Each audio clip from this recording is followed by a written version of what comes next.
नमस्कार किसान दोस्तों, आपका हमारे YouTube चैनल में स्वागत है। दोस्तों आज हम बात करने वाले हैं धान में लगने वाला ब्लास्ट रोग यानी झुलसा रोग के बारे में। तो दोस्तों हमारा वीडियो शुरू से अंत तक देखिए, इसकी मत करिए। हम आपको इसमें पूरी जानकारी देंगे, उसके लक्षण बताएंगे और उसके रोकथाम के उपाय भी बताएंगे। दोस्तों अगर आप हमारे चैनल पर नए हैं तो सबसे पहले हमारे चैनल को कर लीजिए सब्सक्राइब और दबा दीजिए बेल आइकन। चलिए दोस्तों बात करते हैं रोग के बारे में। जैसा कि किसान दोस्तों इस वक्त पानी की अधिक आवश्यकता है धान की फसल में और बारिश अच्छे से नहीं हो रही है। हमारे यूपी की बात करें तो करीब 15 दिन से अच्छी बारिश नहीं हुई है, बिल्कुल बारिश नहीं हुई है। तो जो फसल में रोग हैं वो काफ़ी ज़्यादा बढ़ रहे हैं, प्रभाव कर रहे हैं।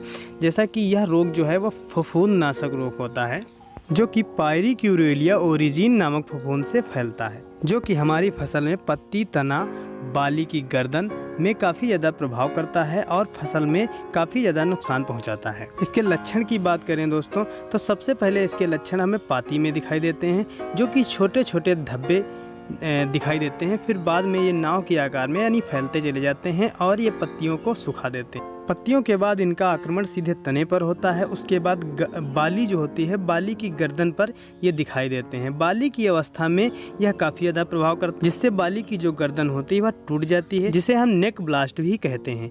यह सबसे हानिकारक माना जाता है, क्योंकि हमारी फसल में जब यानी दाने बनने लगते हैं, बालियाँ बनने लगती हैं, तब यह उसमें प्रभाव करता है, तो हमारी बालियाँ खराब हो जाती हैं। इस रोग का प्रभाव जिस पौधे पर होता है उसमें आधे से ज़्यादा दाने खराब हो जाते हैं और बाली टूटने पर बचे हुए दाने भी खराब हो जाते हैं, यानी सारे बाली के दाने खराब हो जाते हैं। यदि इसका नियंत्रण समय रहते नहीं किया जाए तो 50% से अधिक हमें नुकसान देखने को मिल सकता है। यानी अगर हमें 1-2 कहीं पर इसके लक्षण दिखाई दे रहे हैं तभी हमें इसका उपचार कर लेना चाहिए। चलिए दोस्तों अब बात करते हैं कि यह रोग कब और कैसे फैलता है।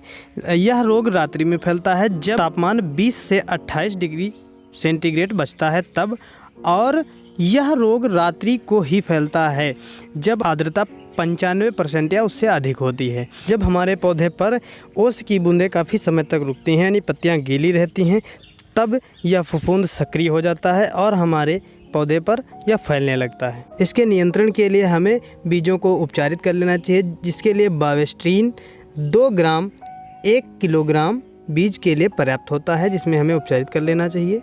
अगर यह रोग हमारी खड़ी फसल में दिखाई दे रहा है तो हमें बावेस्टीन 1.25 kg और एंडोफिल M45 1000 लीटर पानी में इसका घोल बनाकर प्रति हेक्टेयर इसका छिड़काव करना चाहिए और 10 दिन के भीतर इसका एक और भी छिड़काव करना चाहिए। किसान दोस्तों अन्य दवाओं के बारे में अगर बात करें तो ड्यूपॉन्ट गैलेलियो, जो कि 240 ml आपको 250 लीटर पानी में मिलाकर प्रति एकड़ इसका छिड़काव कर सकते हैं। और भी कई सारी दवाएं आती हैं, जैसे PI का फ़ायदा और कार्बेंडाजिम 50%। इसमें से किसी भी एक दवा का प्रयोग कर सकते हैं आप। और अगर आपकी फसल में पुनः फिर से प्रकोप दिखाई दे रहा है तो 15 दिन के बाद इसको आप फिर छिड़काव कर सकते हैं, जिससे कि आप अपनी फसल पे इस रोग का रोकथाम कर सकते हैं। इन सभी दवाओं के प्रयोग से आप अपनी फसल पर इस रोग का निवारण कर सकते हैं।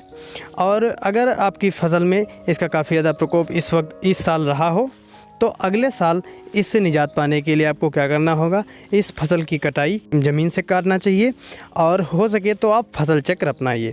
तो दोस्तों इन दवाओं का प्रयोग करके आप अपनी फसल में लगे हुए ब्लास्ट रोग का निवारण कर सकते हैं। दोस्तों अगर आपको हमारा वीडियो अच्छा लगा हो तो प्लीज़ इसे लाइक कर दीजिए और मिलते हैं अगले वीडियो में अगली जानकारी के साथ। तब तक के लिए धन्यवाद।